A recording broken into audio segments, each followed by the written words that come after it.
जय हिंद साथियों, आप सभी लोगों का आपके अपने YouTube channel unique classes with Sonu channel में तहे दिल से स्वागत है। आज से हम लोग पढ़ेंगे झारखंड पुलिस परीक्षा एग्जाम के लिए हिंदी कृतिका कक्षा 10 भाग 2 में है और इसमें कुल 5 चैप्टर हैं, जिसमें आज हम पहले चैप्टर को पढ़ेंगे माता का आंचल शिव पूजन सहाय का। माता का आंचल शिव पूजन सहाय की कहानी है और पूरे विस्तार से इसमें हम इसका सारांश पढ़ेंगे और बाद में हम इसके मोस्ट इंपॉर्टेंट क्वेश्चन, जितने भी क्वेश्चन बन सकते हैं, सभी को अलग से पढ़ेंगे। तो इस वीडियो में हम इसमें कंप्लीट इनकी कहानी को पढ़ने वाले हैं, तो वीडियो को लास्ट तक देखिएगा।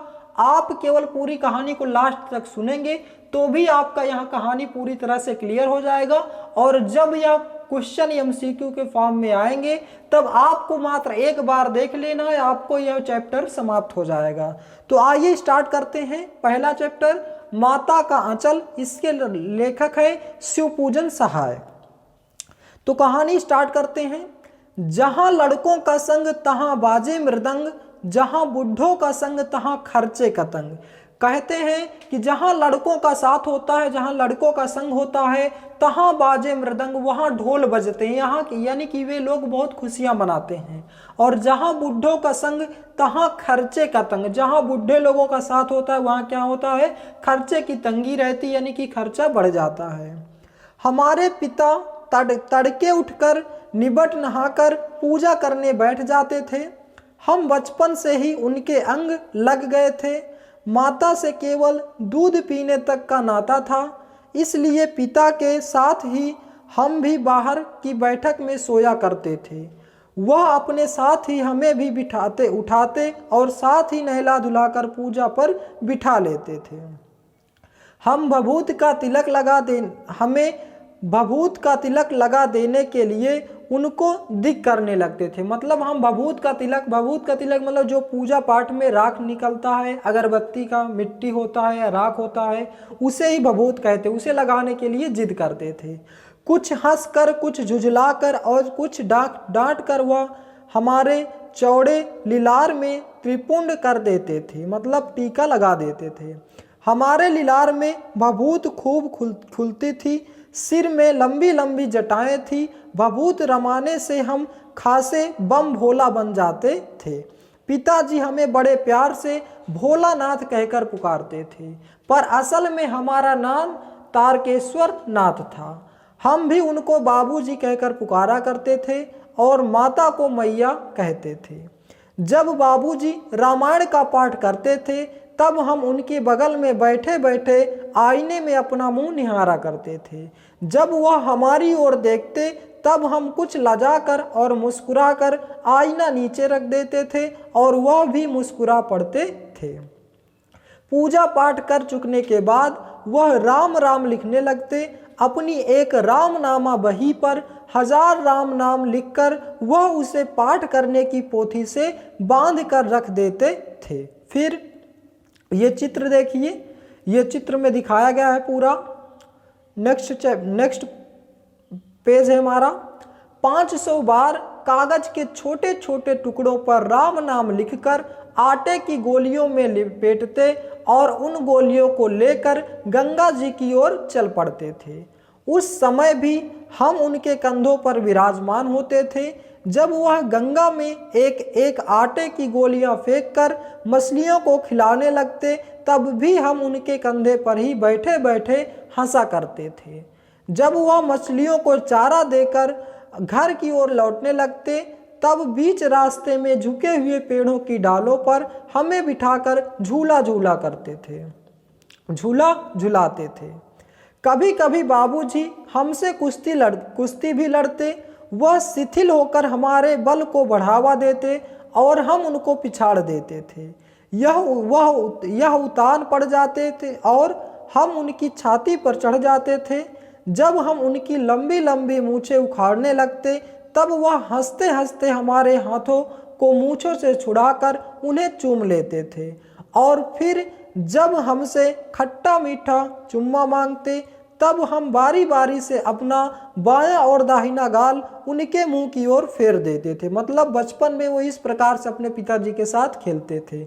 बाएं का खट्टा चुम्मा लेकर जब वह दाहिने की ओर मीठा चुम्मा लेने लगते तब अपनी दाढ़ी या मूछ हमारे कोमल गालों पर गढ़ा देते थे।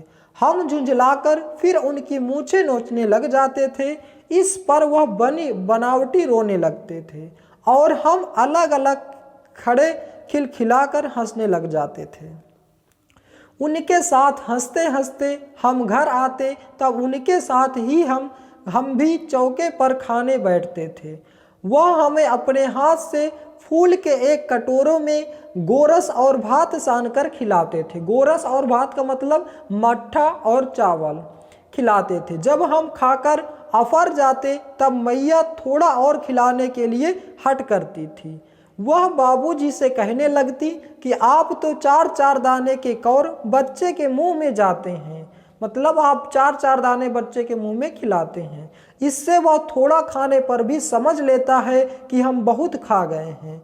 आप खिलाने का ढंग नहीं जानते, बच्चे को मुंह कौर खिलाना चाहिए। जब खाएगा बड़े बड़े कौर तब पाएगा दुनिया में ठौर। माता जी कहती कि जब खाएगा बड़े बड़े कौर तब पाएगा दुनिया में ठौर। देखिए मैं खिलाती हूँ मर्दुए, क्या जाने बच्चे को कैसे खिलाना चाहिए। और महतारी के हाथ से खाने पर बच्चों का पेट भी भरता है। यह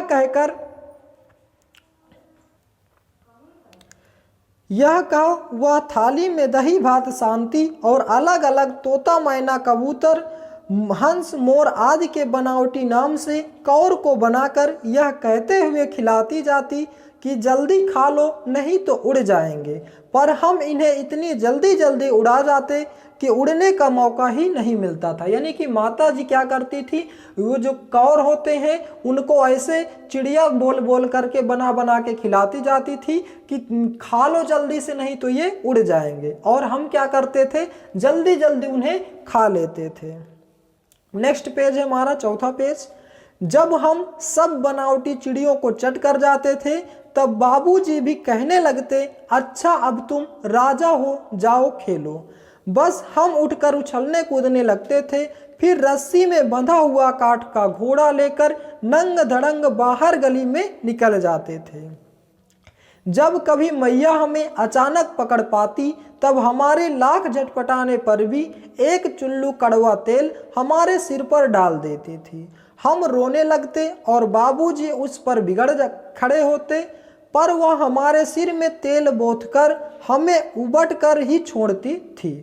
फिर हमारी नाभि में लिलार में काजल की बिंदी लगाकर चोटी गूंथती थी, उसमें फफूलदार लट्टू बांधकर रंगीन कुर्ता टोपी पहना देती थी। हम खासे कन्हैया बनकर बाबूजी की गोद में सिसकते सिसकते बाहर आते थे। बाहर आते ही हमारी बाट जोहने वाला बालकों का एक झुंड मिलता था। हम उन खेल के साथियों को देखते ही सिसकना भूलकर बाबूजी की गोद से उतर पड़ते थे और अपने हमजोलियों के साथ दल में मिलकर तमाशे करने लग जाते थे।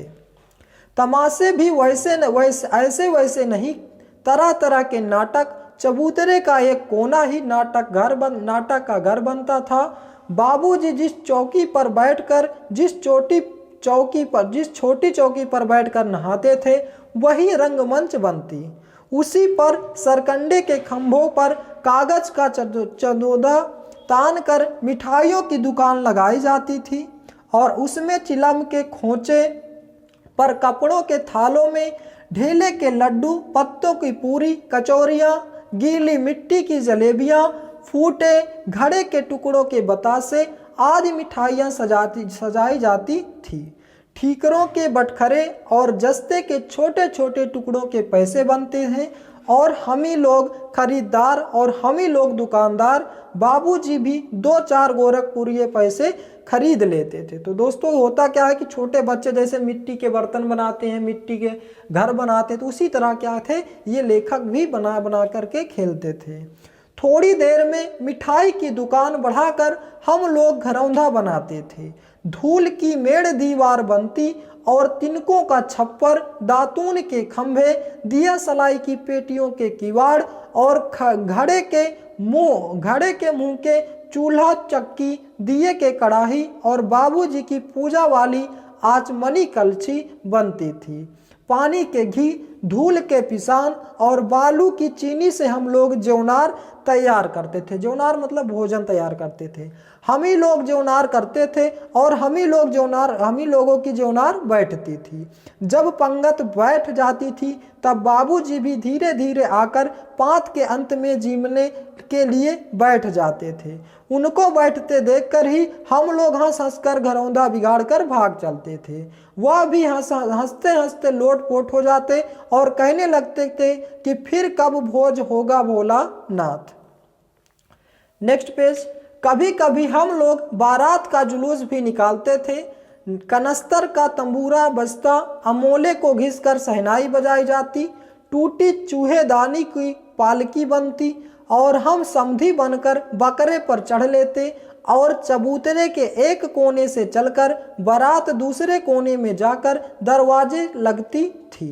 वहाँ काठ की पटरियों से घिरे, गोबर से लिपे, आम और केले की टहनियों से सजाए हुए छोटे आंगन में कुल्हे का कलसा रहता था। वहीं पहुंचकर बारात फिर लौट आती थी। लौटने के समय खटोली पर लाल ओहार डालकर उसमें दुल्हन को चढ़ा लिया जाता था। लौट आने पर बाबूजी भी जो ही ओहार उहार कर दुल्हन का मुख निहारते लगते, त्यों ही हम लोग हंसकर भाग जाते थे। थोड़ी देर बाद फिर लड़कों की मंडली जुट जाती। इकट्ठा होते ही राय जमती की खेती की जाए। बस चबूतरे के इस छोर पर घिरनी गड़ जाती और उसके नीची गली कुआं खाई बन जाती थी। मूंज की बटी हुई पतली रस्सी में एक चुक्कड़ बांध गराड़ी पर चढ़ाकर लटका दिया जाता था और दो लड़के बैल बनकर मोट खींचने लग जाते थे। चबूतरा खेत बनता, कंकड़ बीज और ढेंगा हल जुआड़ा बनता था। बड़ी मेहनत से खेत जोए बोए और पटाए जाते थे। फसल तैयार होते देर न लगती थी और हम हाथों हाथ फसल काट लेते और काटते समय गाते थे, ऊंच नीच में भई कियारी, जो उपजी सो भई हमारी। गाते क्या थे? ऊंच नीच में भई कियारी, ऊंच नीच में क्यारी में बोई गई थी और कहते थे कि जो उपजी सो भाई हमारी, जो इसमें उपजा है अन्न वो सब हमारा हुआ। फसल को एक जगह रखकर उसे पैरों से रौंद डालते थे, कसोरे का सूप बनाकर ओसाते और मिट्टी के दिए के तराजू पर तौलकर राशि तैयार कर देते थे। इसी बीच बाबूजी आकर पूछ बैठते थे कि इस साल की खेती कैसी रही भोलानाथ। बस फिर क्या, हम लोग ज्यों का त्यों खेत खलिहान छोड़कर हंसते हुए भाग जाते थे। कैसी मौज की खेती थी। ऐसे ऐसे नाटक हम लोग बराबर खेला करते थे। बटोही भी कुछ देर ठिठक कर हम लोगों के तमाशे देख लेते थे।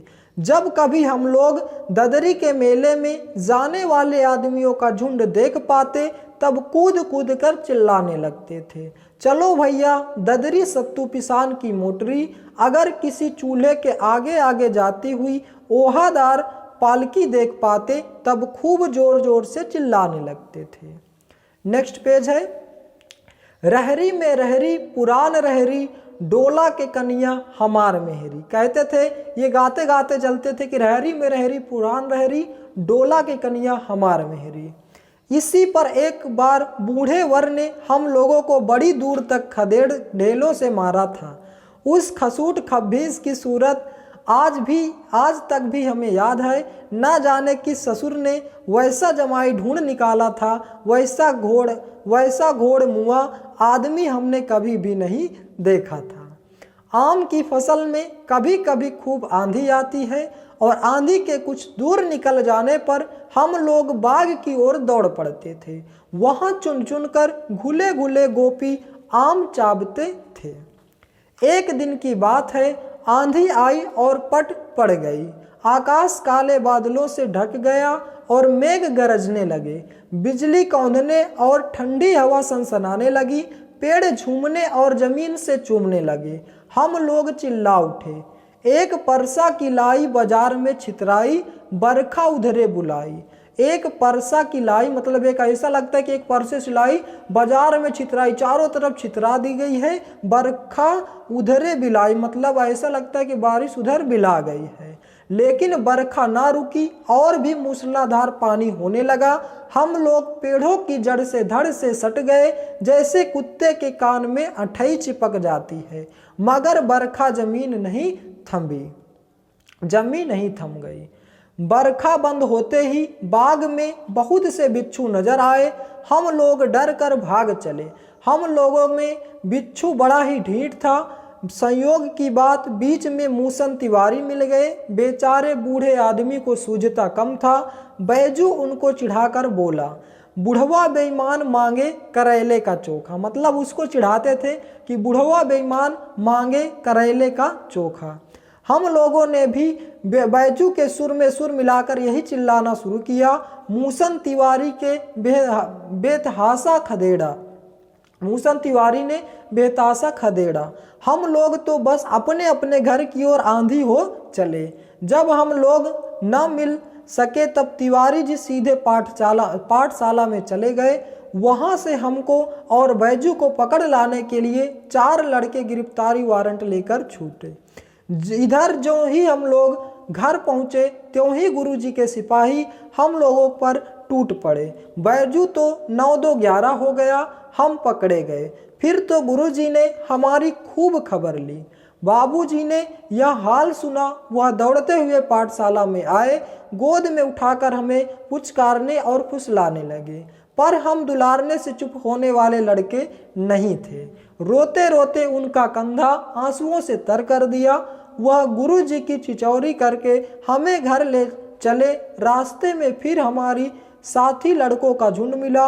वे जोर जोर से नाचते गाते थे। मतलब क्या था कि जो छोटे छोटे बच्चे होते हैं वो गांव के बुजुर्गों को बहुत ज़्यादा चिढ़ाते हैं, तो उसी प्रकार ये बच्चे करते थे।